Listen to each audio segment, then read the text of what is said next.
Jess, moving on to Saturday, another massive Kiwi derby first up. Highlanders hosting the Chiefs, Rob. Yes, a fantastic game of rugby, potentially in prospect. I know Garen fancies the Highlanders as one of the most watchable New Zealand teams, and I tend to agree this season. I think they play some terrific rugby, a really good brand of rugby. They've still got both Smiths playing in the back line. Home game for them, last home game I think, Garen, so they need to bank a good result. And the Chiefs still missing a few really key individuals. I see Sonny Bill still seems to be on the injured list, and that doesn't help them too much. Their pack is still a little bit makeshift in certain areas.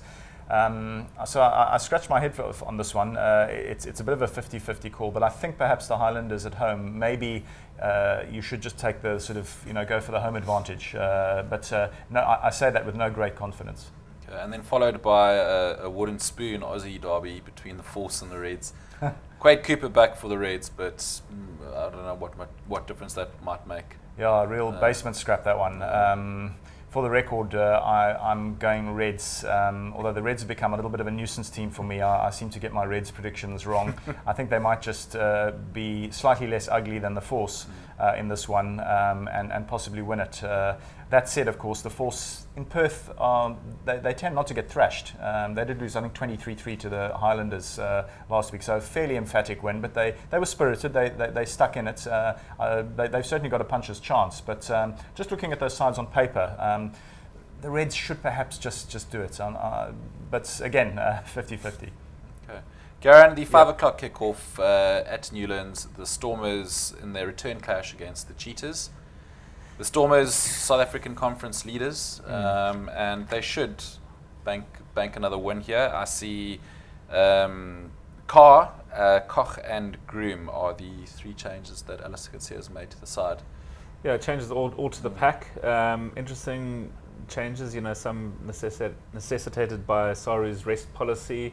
Others, rotational in the front row. It happens pretty much at every team. But the Stormers, like you say, should be too good for the Cheetahs. Having said that, the Stormers did lose in Bloemfontein, rather a massive upset a couple of weeks ago. Got Joe Peterson playing at Newlands. He used to play for the Stormers. He's now off to the Sharks. He's all over the show. It's Narkadrotsky's final match in charge of the Cheetahs, rather bizarrely electing to leave with 2 matches to go in the season. Osterrand leaving as well. I'm not sure if the Cheetahs will then sort of be more spirited, play for their outgoing coach and forwards coach. But the Stormers should, if they want to have any say in this playoff scenario going forward, they should really bank the 5 points, not just the victory. Pick up the 4 points or the 4 tries, extra point for the victory. If we're correct in saying that the Bulls are going to go down earlier in the weekend, then the Stormers should then increase their lead atop the standings. They'll bode well for that all important automatic spot in the playoffs. And the weather's going to be fairly iffy. It's been wet in Cape Town the last couple of days. Underfoot should be fairly damp. Might not make for such fantastic running rugby. But the Cheetahs have been fairly woeful this season. They don't offer a lot on attack or defence. To be honest, I can't imagine that the Stormers would go down to the Cheetahs. If they do, then we honestly do not deserve to win this title at all. So I'm going to go for a fairly emphatic the home victory. I'm going to say the Stormers by 12 or more. Do you agree, Rob? Yes, very much so. I've gone Stormers by 15. History tells us that, recent history tells us that at Newlands, the Stormers don't usually get too much trouble from the Cheetahs. 33-0 it was last year. I think it was 28-3 the year before. So they tend to be able to put them away. Perhaps the one reservation would be the weather. If it is going to be a bit wet, then there's not the guarantee of sort of free-flowing rugby. So it could be a little bit closer, but I agree with Garen, a fairly wide margin. Okay, and then finally, the Lions against the Waratahs in the 7 o'clock kickoff. So the Lions have got a brand new front row this week, Rob. Yeah, they keep up with that sort of rotation policy, keeping their props as fresh as possible. It's almost as if they make them sort of, Johan Ackerman makes them almost sort of compete against each other. Every scrum, he sort of watches with interest to see whether his existing tight head and loose head are doing the right job, and then he decides whether he's going to raid the bench in the second half. keeps them on their toes, I suppose.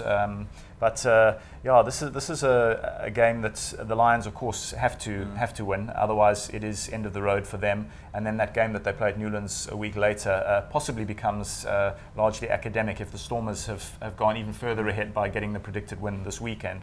So the Lions will be desperate, but I just think that a bit of fatigue is setting in there. Some players have been really overplayed. I'm thinking Whiteley, Tecklenburg, those guys with the enormous tackle counts. Those two obviously come foremost to mind. Franco Mostert puts in huge shifts week after week and is also due a rest, but he never seems to get it. So I just wonder if there's perhaps not going to be quite enough gas in the tank for the Lions to win this one. On the Highveld, of course, they would back themselves to be able to beat most overseas teams on a really good day. But the question is, really good day, can they produce one of those real blood and thunder performances one more time? I've got to say, I think the Waratahs might just sneak it with the amount of Wallaby class they've got in their side. I'm going, perhaps regrettably, Waratahs by about 2 points after what could be a very good game. Garen, final word from you, quick prediction for that one. Yeah, I'm going for Waratahs as well. I think they're just going to be too classy for the Lions. You know, defending champions, lot to play for. They've got a fairly easy last 3 matches. I think they're going to top the Australian Conference, finish second overall, and actually go on to win this tournament. You heard it, Jeff, first. Okay. So this weekend, I think they're going to win, and I think they could blow out the score a little bit. I think they could win by as many as 10 to 12 as well if things don't go well for the Lions. You know, the backline for the Waratahs is very impressive when they're on song. So I'm going to go for a fairly comfortable away victory.